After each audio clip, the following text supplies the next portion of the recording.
Formamos um assombro de misérias e grandezas. Somos aqui nessa terra o grande milagre do amor. O Brasil deve suas atuais fronteiras e sua extensão continental à polêmica atuação dos bandeirantes do período colonial. Até o fim do século XVI, o povoamento estava restrito ao litoral, onde se concentrava a produção da cana-de-açúcar. Já no século XVII, a busca por minas de ouro levou vários aventureiros a se embrenharem na mata rumo ao interior, ultrapassando e muito o meridiano de Tordesilhas, que deveria delimitar as terras portuguesas e espanholas da América do Sul. Os historiadores contam que de um território com menos de 3 milhões de quilômetros quadrados, que era o tamanho original definido em Tordesilhas, o Brasil passou a ter quase todos os seus 8 milhões de quilômetros quadrados que possui hoje, já a partir do século XVIII. O principal ponto de partida dos bandeirantes era São Paulo. De lá, eles desbravaram Minas Gerais, encontrando ouro em Cataguases, Sabará e Ouro Preto, além de diamante no Arraial do Tijuco, atual Diamantina. Navios arpando com as tristezas, filhas de Portugal, da sorte que a corte lançou, nasceram lindas orquídeas, orquídeas tão desiguais. Uma delas é Minas Gerais. As expedições bem-sucedidas levaram a uma corrida do ouro rumo a Goiás e ao atual Mato Grosso. Outra fonte de desbravadores partiria do Forte do Presépio, atual Belém do Pará, rumo ao interior amazônico. No Amapá, esses bandeirantes de origem portuguesa enfrentaram a concorrência dos franceses, segundo o superintendente do Departamento Nacional de Produção Mineral, Antônio Feijão. As primeiras incursões de mineração no Amapá não foram lusitanas, foram de crioulos e de cidadãos franceses que subiram o rio Cricu e depois subiram o rio Cassiporé, chegando até a mina de Salamangon. Uma figura chamada Clotilde Salamangon teve concessões francesas em território brasileiro. Nesse caminho, os desbravadores protagonizaram atos de heroísmo de um lado e de atrocidades de outro. É impossível não associar essa expansão territorial ao extermínio de indígenas e à escravidão de negros.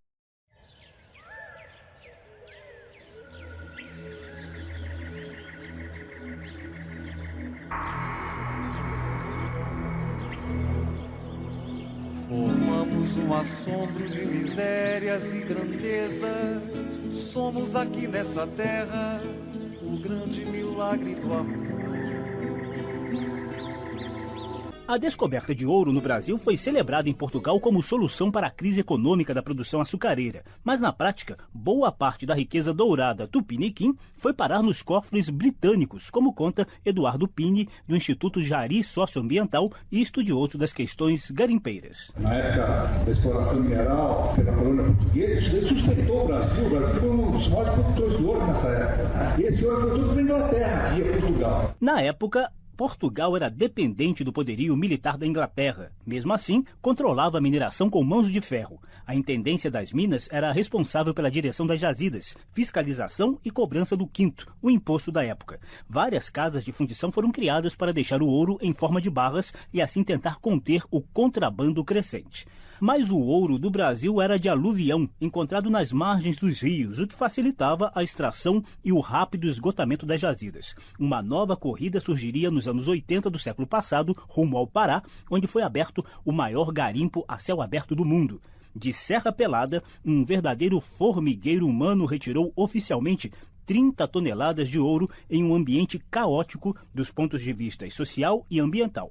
Um polêmico coronel da ditadura militar, o ex-deputado Major Curió, impôs a ordem no local com rigor, mas conquistou a simpatia e o apoio dos garimpeiros na luta contra as grandes mineradoras internacionais. Em entrevista às emissoras da época, Curió explicava a luta desigual no garimpo. As companhias que se dizem detentoras de alvarás, que na realidade não possuem esses alvarás de lava, querem retirar os garimpeiros para retirarem o ouro. Essa é a grande briga em Serra Pelada. É a luta pelo ouro, a disputa pelo ouro. Os garimpeiros são os desbravadores, são os pioneiros. Eles descobrem, depois as grandes firmas de mineração conseguem os alvarás e ocupam os lugares. Eu confio na palavra do presidente Figueiredo. Ele determinou que a serra permaneça com os garimpeiros enquanto os garimpeiros puderem cavar.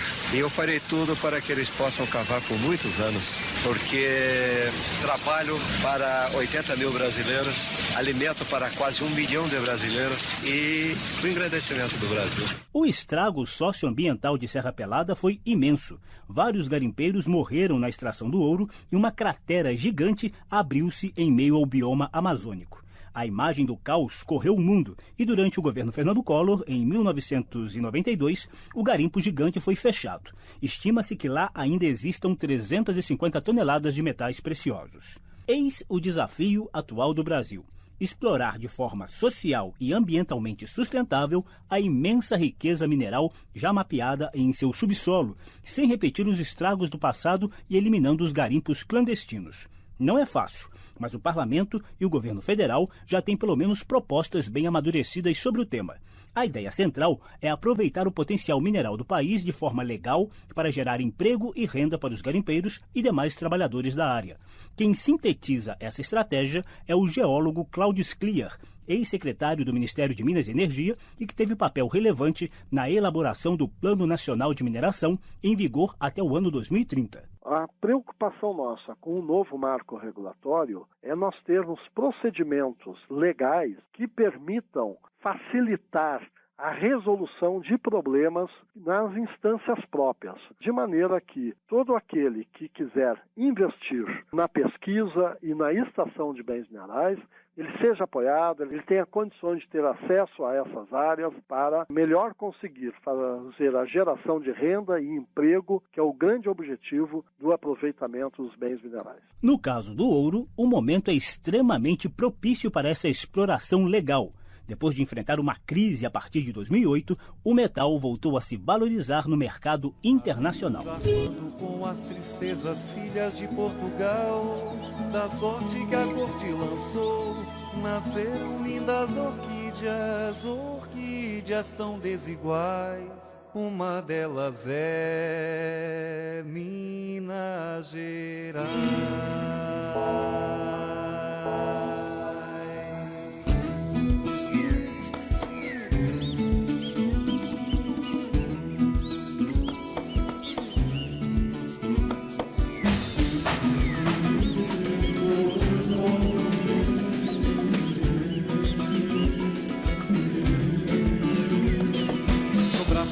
Da noite, a celebração nacional, dançavam jongo mineiro, pemba ferreiro, cachimbo de pau, ouro preto é minério real, velho monastério de sal, arte a cacunda dos pretos, velho soneto, canção desigual.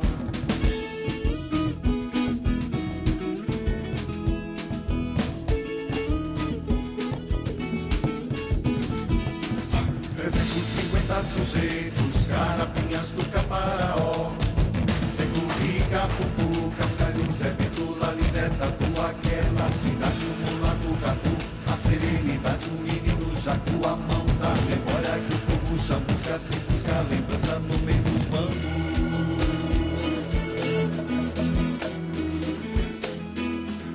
As tribos da melancolia são da noite e da luz do dia, ouro da capitania, quantas penas deu e daria. A vida correu, na frente a menina corria da Caupiro Maria.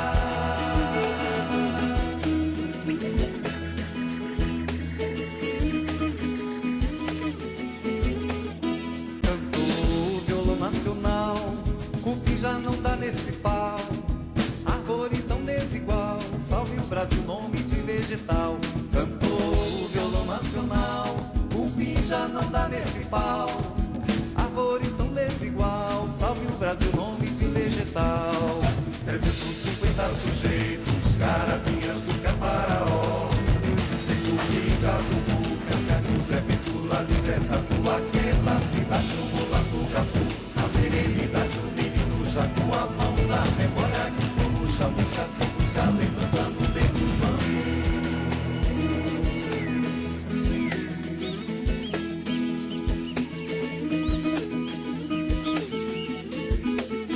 Cantou o violão nacional, o que já não dá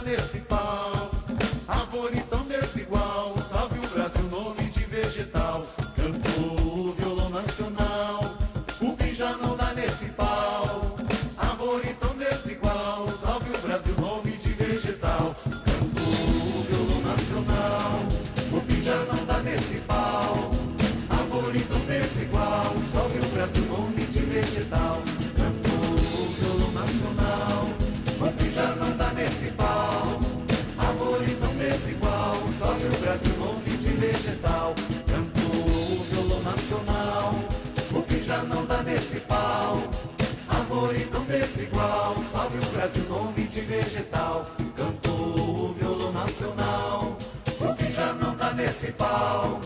Árvore tão desigual, salve o Brasil, nome de vegetal.